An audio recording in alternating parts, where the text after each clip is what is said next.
Gaano ka-importante ba ang copyright at trademark sa ating branding? Tara, pag-usapan natin. Good day mga ka-New Day. Ako nga pala si Noe Di Matulak, isang entrepreneur, may-ari ng digital ads agency. Sagutin natin yung tanong kung gaano ka-importante yung copyright at trademark na kailangan tayo mismo yung may-ari nito. May kukwento ako sa inyong istorya about sa experience ko sa ad agency before. Meron kaming isang kliyente na franchise nila yung isang malaking delivery dito sa Pilipinas. I think galing siya sa Southeast Asia. So talagang malaking brand siya sa Southeast Asia. And then, pagdating nila dito sa Pilipinas, hindi agad sila nag-register o IPO o trademark ng kanilang names. Natunugan sila ng kanilang competitor. Yung competitor, hindi ko na sabihin kung ano yung pangalan ng competitor. Malaki rin siyang company ng delivery dito sa Pilipinas. So, ang ginawa ng competitor ay siya mismo yung nag-registered ng pangalan o yung mismong brand name ng company. Kasi alam niya na pupunta na dito o may nag-franchise na dito sa Pilipinas yung maaring maging malaking kompetensya niya. So, ang nangyari, hindi nahawakan nung nag-franchise yung mismong copyright o yung trademark. Ang may hawak at naunahan sila nung competitor. So, ginawa lang ni competitor yon para, alam mo yon, yung hindi agad sila makapag-operate. So, kinausap kami nung mga admin nila o nung mga nung client na at pinagmamadali kami that time kasi kailangan na nilang i-launch yung business nila. Gawa nga, na-discover na nila na pina-register ni competitor yung kanilang brand name. So, as agency o as a creative agency, ang task namin is mag-isip kung paano sila ilo-launch o paano sila ipapakilala sa market. Meron na silang naisip na isang name sa kanila na rin galing na alternative names. So, kung mapapansin nyo yan, apps delivery siya na I think galing siyang Thailand. Doon siya franchise. So, ganun ka-importante kung dapat hawak natin yung copyright o trademark ng ating branding. Kaya naman, isipin mo yung business mo ngayon, pansinin mo, kung ikaw ay maliit pa lang ngayon, yung negosyo mo, dapat ikaw na mismo yung may hawak ng brand name mo at yung branding mo. Meron pa akong isang kukwento sa inyo. Isang maliit na negosyante lang na naging client ko mismo. Nagpagawa lang siya ng logo sa mga estudyante na mga nagsisimula lang, mga parang sideline lang. So, ginawa yung logo niya ng isang estudyante lang at hindi professional yung gumawa. And then, after 3 years, pumutok na yung business niya. And yung business niya paakyat na sa level 2. Meron nakapansin sa kanya na isang malaking company gustong bilhin yung business niya. So meaning, may nag-aantay sa kanyang magandang big opportunities. Millions opportunities.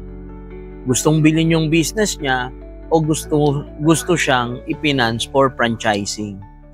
The problem is, yung logo mismo o yung pangalan ng brand, hindi niya naman ni-registered.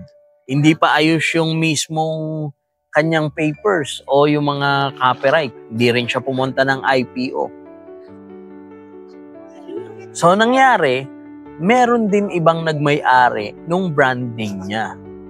And they found out na hindi nila magamit ngayon yung brand name. And then, sige lang, gawa lang sila ng gawa ng paraan that time. Kaya lang, hindi na nila ma-retrieve. Even yung logo, as JPEG lang yung pinasa nung gumawa, wala yung mga color pattern na tinatawag at yung mga meaning ng logo, as in wala sila nun. So nangyari, hindi natuloy yung million deal niya. And yun, hanggang doon lang yun nangyari sa business niya.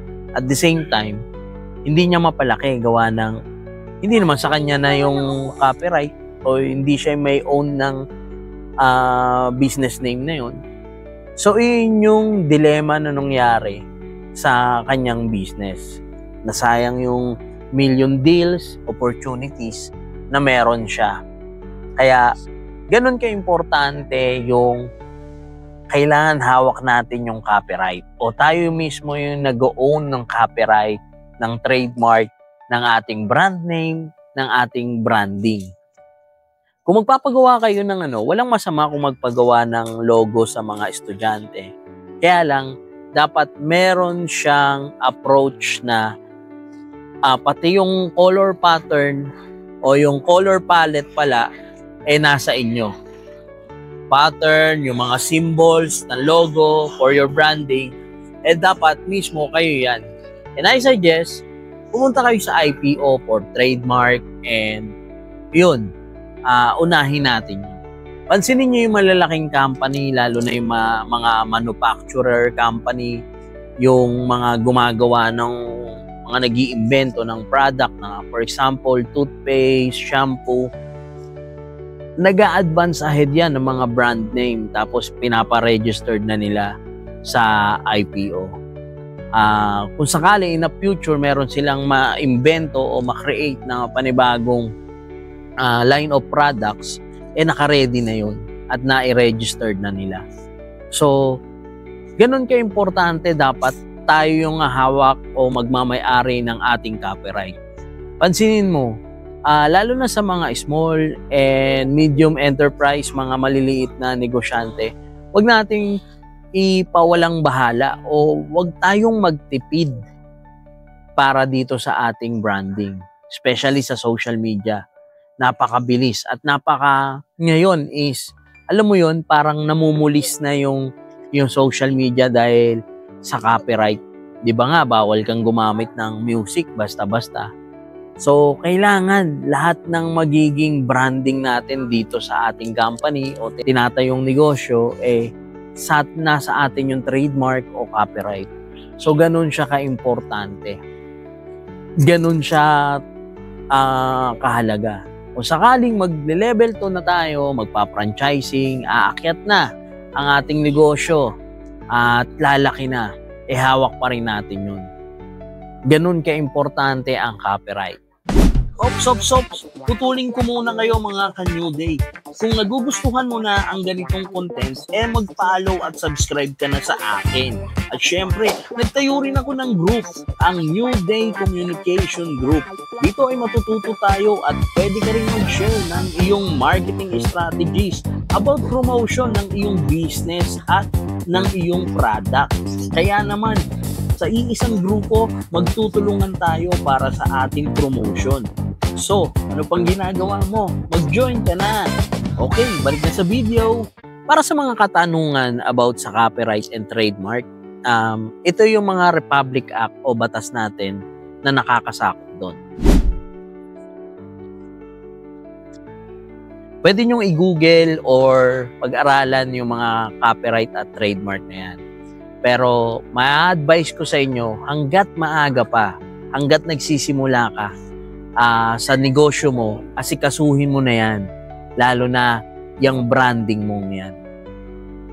So, gawin nating legal, maayos, asikasuhin natin, lalo na ang branding natin. At syempre, na sumusunod sa batas. Kaya yun lang muna mga ka-New Day. Kung meron kayong questions, any comment o suggestions, mga inquiries, ayan, mag-comment lang kayo dyan sa baba and happy ako para sagutin kayo. And kung may questions kayo, at sana marami kayong natututunan sa aking pagbablog o pagko-content na ito.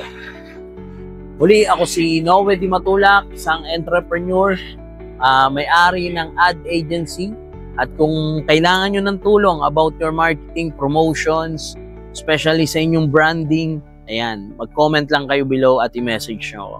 Thank you mga ka-New Day. Have a great day. At God bless everyone.